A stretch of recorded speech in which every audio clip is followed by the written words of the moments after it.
Chapter 2. Breah.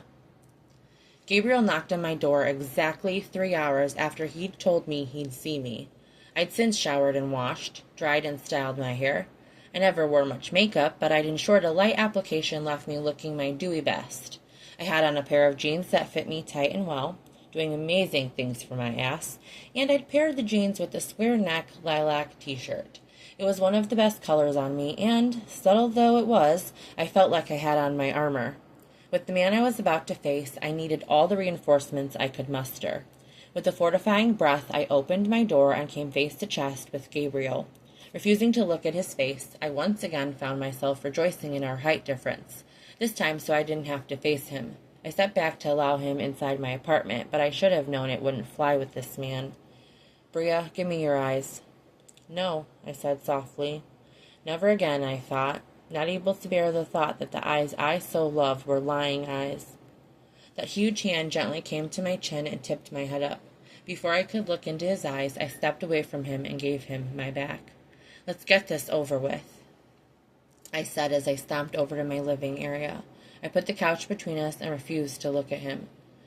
"Breah, we're not talking about this while you look at the floor. Have the guts to look at me." That achieved his aim, and my eyes snapped up to his, sparking anchor. "You're one to talk about guts when you're nothing but a gutless liar and a cheater." "I have never cheated on you, Breah." I pulled the picture of him kissing his baby mama, for lack of a better word. "So if I wanted to kiss another man on the lips, you wouldn't be bothered? It's not cheating? Good to know." His green gaze flicked to the picture, and he winced slightly. "Let me guess. It's either not what it looks like, she kissed you, or you can explain?" "There are reasons I couldn't tell you about Garrett and Heather." "I'm sure it would have been hard to explain why you were spending 3 or 4 nights a week with the family you never mentioned to me in 7 months. Suddenly in front of me, his hands framed my face, and I looked up at him. His face was ravaged, regretful. "Would you have stayed if you had known?" "No." "And that's the main reason I couldn't tell you, sweetheart. I can't tell you what's going on, and you wouldn't stay if you'd known about them." "You should have told me and given me the option." I tore my eyes from his, unable to bear the emotion in his. "You have a child, and a girlfriend who live in your house, a house that I've never been invited to. You lied to me for 7 months about having club business when, in fact, you were going to be with your girlfriend and son." "My son, Bree." "His mother was with him. I never went to see her. She was a byproduct of seeing my son. Where he is, she is." "So this picture must have been when you accidentally tripped and fell on her mouth? How clumsy of you." "No, I kissed her, but it wasn't what you think." "I know you think I'm stupid, but exactly just how stupid do you think I am? Plain and simple, you didn't trust me or care about me enough to tell me about your secret life and the reasons behind it." "Breah, I don't think you're stupid, and you know it. It had nothing to do with trusting you." "Then why didn't you tell me?"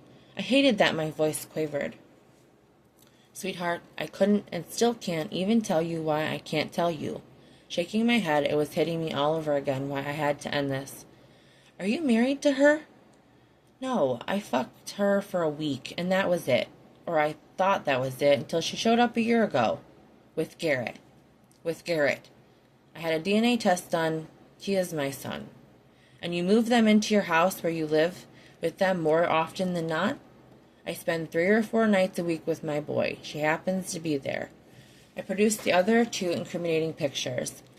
"Yeah, having dinner with her curled up to you. Sure looks like she just happens to be there, and you look so broken up by it that you put your mouth on her." He stared at me. "I just hope, unless you want another child, that you're wrapping it up with her, since you've been bare with me.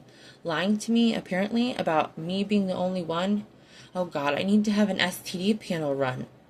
"I haven't been with anyone but you since we began." I brandished the pictures.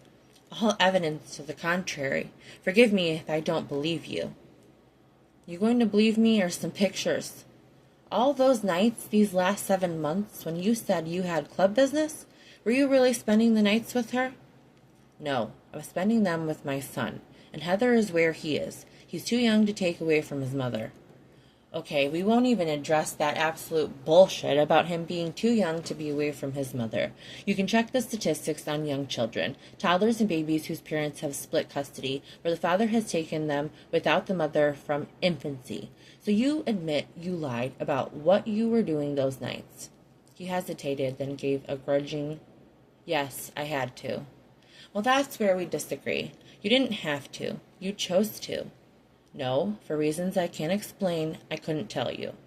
And how many other times, other than the one recorded for posterity, did you accidentally kiss her or, I don't know, accidentally have sex with her? Never fucked her. Kissed her every time we went out in public together. I wasn't expecting that confession, and it cut me so deeply that I had to concentrate on breathing for a moment.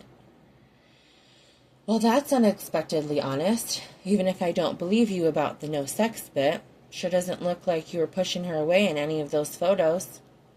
Breah, I need you to trust me for a while longer.